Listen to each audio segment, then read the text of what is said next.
Hey, what's up, guys? Tukey here, back again with another episode of my Florida Panthers franchise mode series right here on NHL 20. And today we begin yet another season here at the helm of this beautiful hockey club. Now, obviously, the team has changed quite a bit over the course of these few years, and obviously in this past offseason alone. Keith Yandle retires, and that really sets the stage for this episode in terms of how this team does, how the season plays out, and what we choose to do, especially as we go towards the deadline. Now, our top six is exactly what we planned on it being, essentially from day one. Of course, Jonathan Huberdeau now fresh on that new contract, although it's a hell of a deal for us. It's beautiful. Barkov, of course, on his new deal as well. Still happy with paying him 10. Tippett's under contract for the next 2 years, as is Borgstrom, Heponiemi. Denisenko's deal ends at the end of this season. However, he's an RFA. You also have to figure that Vinny Trocheck might not be long for this team, so time will tell on that front. But I like the team. Of course, there are some question marks. We'll see what Saron Noel can do on the fourth line, as, again, medium top sixes just tend to not develop just in general. I mean, again, the whole, I could play Saron Noel on the top six NHL-wise since he was 20 and a 75 overall or whatever. Still no guarantees he would have developed. I don't think it's balanced well, but that's okay. Defensively, it's Sergachev, Ekblad, of course. Matheson's still here, which, of course, a lot of people wanted me to trade him, but, I mean, we're close to seeing out that contract here. My right bumper and this controller's starting to die on me, but he's got 3 years left, 2 more after this. The big question is, what do we see from Kessler and Gilden? Is that going to be good enough? Are we going to see good development out of Kessler and Connolly to make it worth it? Of course, Carpenter was sent down. He could be trade bait just with him not developing. And then Sergei Smirnov, we signed. Whether or not I'll regret that, time will tell. The whole strategy of playing guys in the AHL perhaps a bit earlier than I normally would. Goaltending-wise, Spencer Knight's team. Craig Anderson's the backup. What happens with Sergei Bobrovsky? To hell if I know. I could not care less if he never plays another game for this team. I could not care less, but I'm not giving up assets to trade him because the cap space isn't an extreme need right now, and I'm not paying the cap hit to, I'm not paying the cap hit to buy him out either. So right now, it's not damaging. Our team is still fine. Of course, I've had to be a little bit safe at certain points with the money that we're handing out, but with someone like Jonathan Huberdeau taking a big-time pay cut to stay, that just takes all the pressure in the world off of my shoulders to have to do something about Bobrovsky. We can just see what happens. But there you see, 92 offense, pretty damn solid, 88 defense, 77 in goaltending. Of course, we're going to see what Spencer Knight is capable of here. I don't really know if I have my hopes up necessarily. Time will tell. As far as how this plays out, there's just way too many questions, not enough answers, and we'll just have to wait and see how this season plays out. Hopefully, things go a little bit better for us in this episode than it did in the most recent Russian episode, which, no spoilers on that. Check it out if you haven't. But I bring that up because I don't know if there'll be a Russia episode today alongside this. I got a little bit ahead. Oh, God. All right, well, Bob's in. I got a little bit ahead of myself on the Russian series because there was that one episode with the audio issues where I just felt bad, and I'm like, okay, I need to jump the gun. So these two series were perfectly aligned in terms of here's episode 17 and episode 17. Now they're a little bit out of whack. So I don't know when the next Russian episode's going to be. If top 6 players could stop complaining about playing top 6 minutes, that would be absolutely phenomenal. I don't know if it comes down to personality or not, but, it would still be nice. So, Spencer's back. We'll see if Bob ended up playing in one of those games.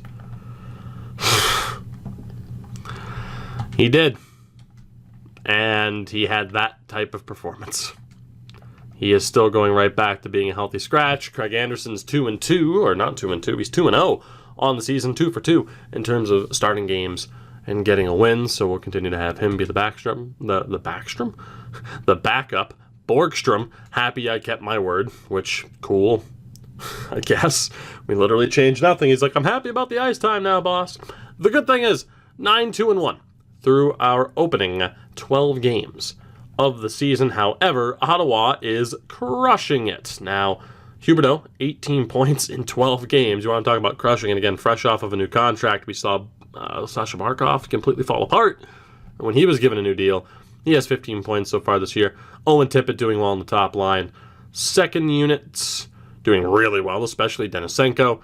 Third line, pretty happy with those numbers thus far. And the fourth line is doing very well. And again, Nola Chari is the glue on that particular line. Defensively, Sergachev and Ekblad have been phenomenal.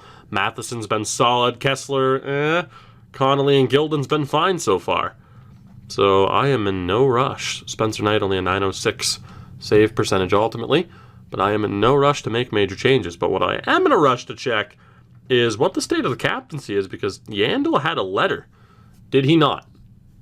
So Barkov's the captain, then Huberdeau and Ekblad. Yeah, maybe I'm wrong. I was going to give Nola Chari a letter, but I'm not going to strip Jonathan Huberdeau of a letter just for the sake of giving Nola Chari a letter. He doesn't need a letter to be a leader on this team. He very, very clearly is, and we love him for it.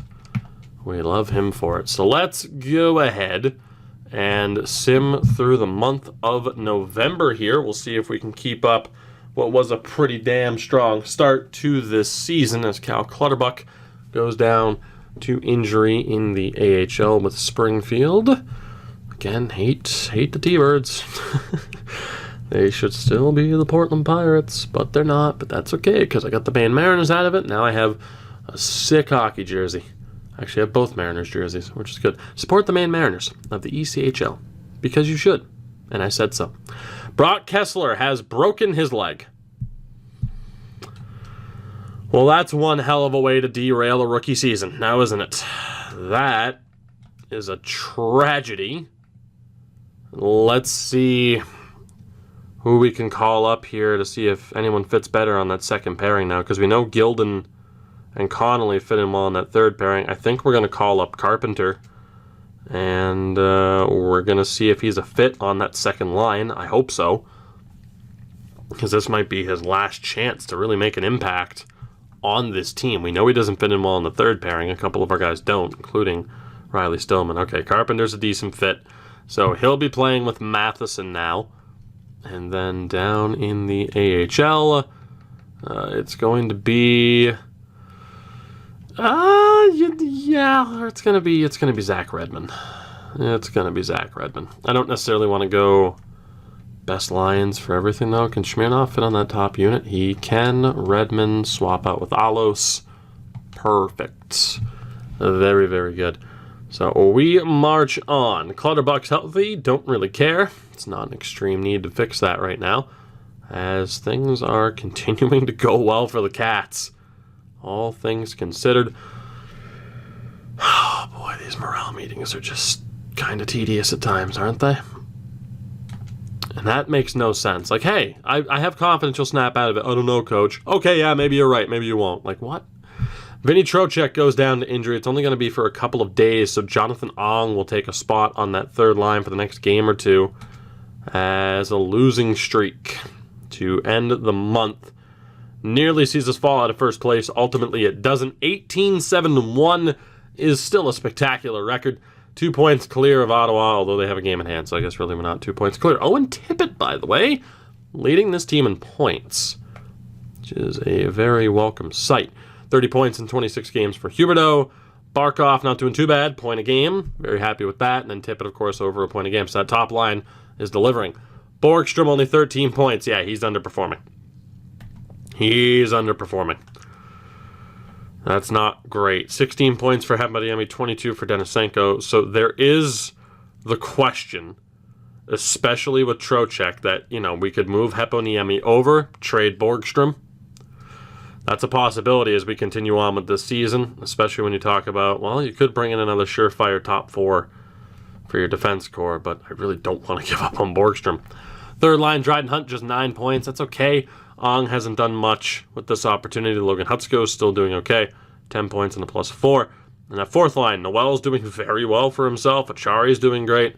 Hawryluk doing all right as well. And then again, defensively, that top pairing's been fantastic. Matheson's been okay. Carpenter. Oh, Tim, you're trade bait as well. You are trade bait as well. Spencer Knight, though, with a spectacular .919 save percentage. So really, if you want to talk about it, I mean, there is the option of having the second line be Heponiemi, Denisenko, Tippett. Although Denisenko was storming his way to being a top-line guy.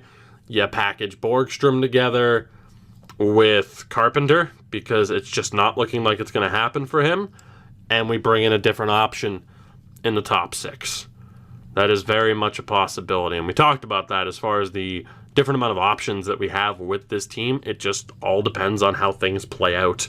And right now, December 1st, already new options, new possible routes to go down have, revealed themselves. Because I certainly didn't start the season with the thought of I might trade Henrik Borgstrom.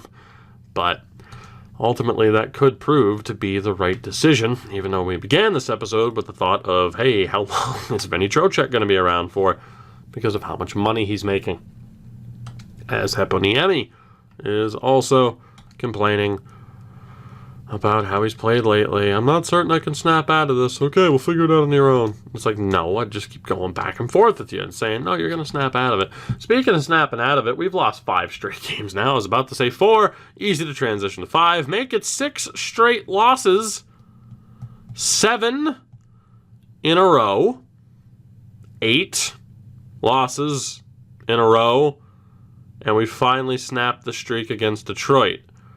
Hell of a time to go on an 8-game losing streak as the Ottawa Senators and Detroit Red Wings have both jumped us, so that's tremendous. Ottawa now with a ridiculous amount of separation because of a big-time end of November into December slump as we finish up the year of 2023 with a 2-1 loss to Washington. So as of January 2024, at least January 1st, 23-13-3. Solid, okay record. Not really what it should be, but still good enough to be in second place in the division, although it is close, unless you are the Tampa Bay Lightning, in which case you are struggling. So the question is, what's the problem? Huberdeau still over point a game. Barkov just under point a game. Owen Tippett over point a game. Beautiful. Oh, Henrik. Heponiemi. Denisenko's been fine, but yeah, that second line's not exactly killing it like we need them to. Very disappointing. Dryden Hunt has been okay. Trocheck's been fine. Hutsko, We could look to change things up if need be. The fourth line also at least started to get roughed up a little bit as Noel and Hawryluk's plus-minus dropped, which again, not a great real-life stat, but we only have so much to go off of in this game. So just looking here, 86, 84. Dryden Hunt has a 74. Vincent Trocheck, welcome to the second line. We're going to move Heponiemi over to the wing, and we are going to see what happens. Defensively, top unit's been phenomenal. Tim Carpenter is done as a member of the Florida Panthers. He's done. He's just not going to make it. He's not going to cut it. So if I can't send him down, which I can't, that means we have a decision to make. First and foremost, Austin Strand will be sent down. We're going to call up Riley Stillman as Strand is able to clear waivers, but Carpenter's done. He's going to be dealt as soon as we know what we're doing with Henrik Borgstrom and whether or not we really want to make that particular call. So Riley Stillman is in alongside Matheson. The third pairing's at least been okay. I mean, Gilden, you wouldn't expect Gilden to be doing well, but he's been fine. He really has been. So, sorry, we do need to go to the AHL, and in on defense is going to be Austin Strand. Works for me. Bump up Alos. And bump up our Tukin. Never mind. That works for me. So, yeah, unfortunately, we gave Carpenter multiple opportunities to kind of prove, like, hey, let's see what you got. It just hasn't happened for him, which is the story of so many medium top 4 defensemen and medium top 6 forwards in this game. So let's see here. Chicago, we get a nice 3-0 win in the Quinville Bowl. We'll see what happens here through the rest of the month. Again, the totally not all-star break at the end of January. I cannot believe it's a hockey game without an all-star break. That is astonishing. As Lawrence Alos suffers an MCL sprain, he'll be out for about a month. Disappointing for our low elite defenseman who's seen a ton of development over the past few seasons, as we are back into first place in the division. A solid turnaround, all things considered. Kessler is back, which means unfortunately for Riley Stillman, we're going to see if he clears waivers or not. Good chance he doesn't. He did. Okay, so we keep Riley Stillman, which is nice. I mean, good AHLer for us. Denisenko showing up as an 88, which could influence how things play out in terms of who we choose to pick up. Carl Alsner will be out for Stillman. Beautiful. So let's hope Kessler... Oh, yeah, he'll be 100% because we're at the All-Star break. Dom Cahoon for Shane Gostisbehere. Damn. Hell of a trade there. And that brings us to February 1st. Again, we are in first place in the division. Very, very good. 2 points clear of Ottawa. 2 games at hand on Boston, which is why we are still atop the division here. So, very good to see that. And despite some struggles, we're still doing pretty damn well. Again, Tampa just absolutely sucks. And then in the Metro, no wildcard teams right now. It's just Columbus, Pittsburgh, and Washington. Carolina absolutely sucks. In the Central, Colorado, St. Louis, Chicago, and Nashville are in. I was mainly just looking for bad teams. Vancouver is having a hell of a season. So despite our struggles, we are still the 3rd best team in the NHL, which is simply outrageous. Goals for per game at a 3.47, which is the 3rd highest in the league. Goals against at a 2.43. We have the league's best defense and goaltending. So that's interesting, given the defensive situation. Our power play is a league's best 31.3%.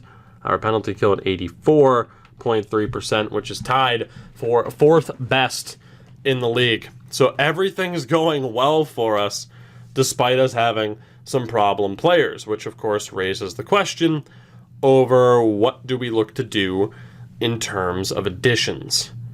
Now, Trocheck's looking a little bit better. I feel like Borgstrom's looking a little bit better on that 3rd line too, next to Logan Hutsko. I guess the debate's there as to whether or not Borgstrom even needs to be dealt. You know, we just keep him, we keep this team together, and we just go for it. You know, again, there is that thought. Borgstrom or Trocheck could be dealt, but it's going to be similar to what we've seen with this Panthers team in the past, where it's like, okay, why move on from Brett Connolly when we can just keep him around? And in theory, he gives us a better opportunity, you know, a better chance at winning. But I mean, Denisenko's having a strong season. Trocheck's been okay. Heponiemi's been a little bit disappointing, but the good thing is that top line, pretty damn good from them thus far. And then again, defensively, that top unit is insane. Plus 50 for both of them. My God. Matheson's numbers aren't great. Kessler, it's been, you know, obviously we haven't seen him play. It's been a while since he has. And then goaltending-wise, Spencer Knight and Craig Anderson getting it done. Bobrovsky is down to a 77, which is fine by me. The hope is to plummet his morale for long enough to have him retire at the end of this year. But the bottom line is, at the very least, Tim Carpenter has to go. The question is, what do we trade him for? And I don't think that we're going to know that answer for sure until we get to deadline day. So let's go ahead, sim forward, and that way we get a full look at what this team looks like. We'll be able to make the decision from there as far as whether or not we do want to trade one of our bigger names. I'm personally leaning on the side of just keep the personnel that we have. Maybe move them around if we have to, like the Trocheck and Borgstrom swap. Again, I know defensively it's the big worry. And we do have the assets to go out and pick up another decent defenseman if need be. But again, the defense that we have has done as well as they have, so it's always a tough call as far as our changes really necessary. So we'll see what we're looking at in the next 2 weeks. So we will hopefully be hitting the 40 wins mark before then. That would be a solid accomplishment as we get crushed by Anaheim and we see a gigantic 8-player trade. That is outrageous. Play Los Angeles next. It's a 5-2 win. Dallas, the Islanders, Bruins, and Sens. 4 more games here. We need 2 wins now out of 3 to hit 40 wins, as would be my goal. 1 win out of our final 2, as we've won 3 in a row. Dmitry Orlov is on the move in a deal involving Silfverberg. Let's see here. Can we beat the Bruins? The answer is yes. So 40 wins, a big win against a division rival. Jake Gardiner on the move in a deal involving Max Comtois.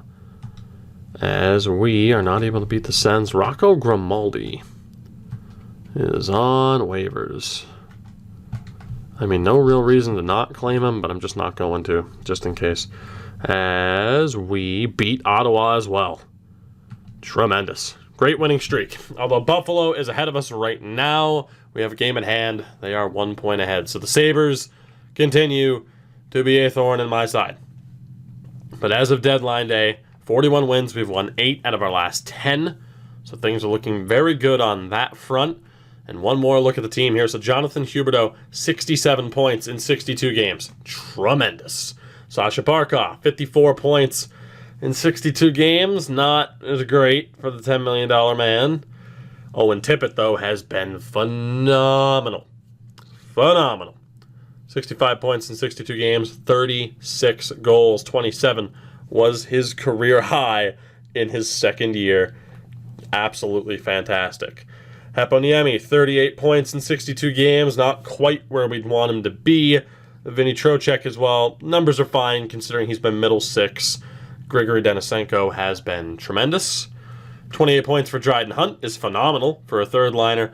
Borgstrom looking a little bit better, so I don't know, maybe the third line's a better spot for him. And then Logan Hutsko has 23 goals. So that third line's actually been better since it's been Borgstrom there over Trocheck. And then fourth line, they've gotten roughed up defensively a little bit as of late, except for Noel Acciari, who's untouchable. But I'm still relatively happy with that fourth line. And then defensively, what the hell can you say about Sergachev and Ekblad? That's a damn cheat code. Matheson's been solid. Kessler's rebounded a little bit. Connolly and Gilden are fine. So, yeah, can we go out and acquire a better defenseman? Sure, but you almost want to say, what the hell's the point when it feels like half the time you go out and acquire better players and it doesn't work out for you? And whoever we were to get would be a rental anyway. Kessler and Connolly would be taking their spot. I mean, we'd be demoting one of them back down to the third pairing. Or I guess demoting Kessler back down to the third pairing, where honestly, he's not a good fit. Connolly's not either. So if we were to go out and get another defenseman, yeah, we would have to play them on the third pairing if they're a good fit with Connolly anyway, just to make sure that we don't have that negative chemistry. So Spencer Knight's been good. Anderson's been pretty damn good. Again, though, we know we have to get rid of Carpenter. We got to move him soon. Sooner the better, really. We will take a quick look at the options that are out there. I think what we'll do is probably just, take a look around and more than likely leave it up to you guys with the full information. Right now, though, I am certainly leaning towards just doing nothing. But when, no one that we'd want there is available. Again, we'd want a 1-year player, just a pure rental. But I think what we'll do is what we've done in the past. We'll take a look and then say, hey, that's the episode, next episode, playoffs. So Noah Hannafin is available. Not sure how easily acquirable he will be. But Noah Hannafin is there. Fairly consistent 20 to 30 point guy. Thus far, a career minus 100, which is tremendous. Just to take a look here. Again, in terms of who or what we have, we don't have that many extra draft picks. Defensively, Outside of making the most of Carpenter's value, there's a couple of other players we could look to give up, but that's not exactly the ideal scenario. We could give up Wallin, but he's a 70 at 19 years old, so I don't think we'll be doing that. And then Antila, Sparks, Spurgeon looking good. Xavier Lowe as well, so... See, this is the problem. I mean, if we go out and get somebody major, is it worth the assets we're giving up when I could just play it safe and just go out and get a first-round pick for who we're giving up? Darnell Nurse is injured, so we won't be able to acquire him. Sheelington's not really an improvement. Pellick's not really going to be an improvement upon who we have. Keep looking for someone of a higher overall. Damon Severson, Eric Johnson. Yeah, right now I'm not exactly impressed. Pesci and Jones, both on expiring deals. Okay. Caleb Jones has been kind of meh. Pesci has been very, very meh. You could argue they'd be better on a better team. Is that worth the rental cost, or would we rather go with a draft pick? And again, it really does come down to how we think the team will be able to perform, especially in the playoffs. So we will not be going out and getting Brendan Gallagher again. Yossi and Ellis, Ekholm as well. Their deals are up.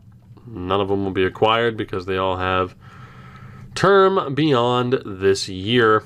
As the Rangers got nothing, the Sens have nothing, Philly nothing, Pittsburgh something. You know, Shane Gostisbehere again, because why would you acquire him, if, you know, other than to just immediately put him on your trade block? Because, you know, there was no need to make any changes to franchise mode. Just, oh boy, it's gonna be fine. It's gonna be fine. That's what I'll tell myself all the time.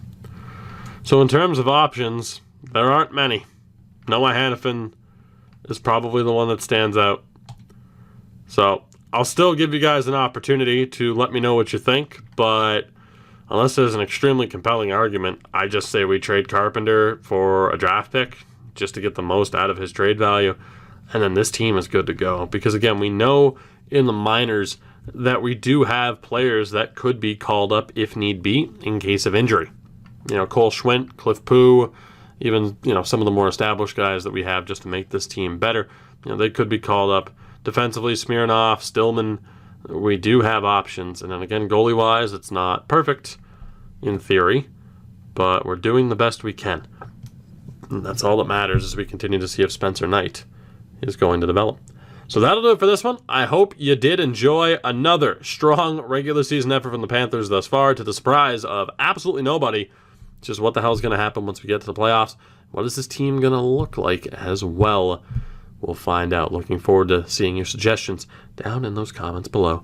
Drop a like on the video if you haven't already. Subscribe for sure if you haven't already. Check out everything in the description. And, of course, shout out to my patrons over on Patreon. I love you. I love you. And good news, if you haven't checked Patreon today, yeah, there'll be a Patreon exclusive episode up today. So, yay, you can go watch that now. I'll see you guys next time. Goodbye.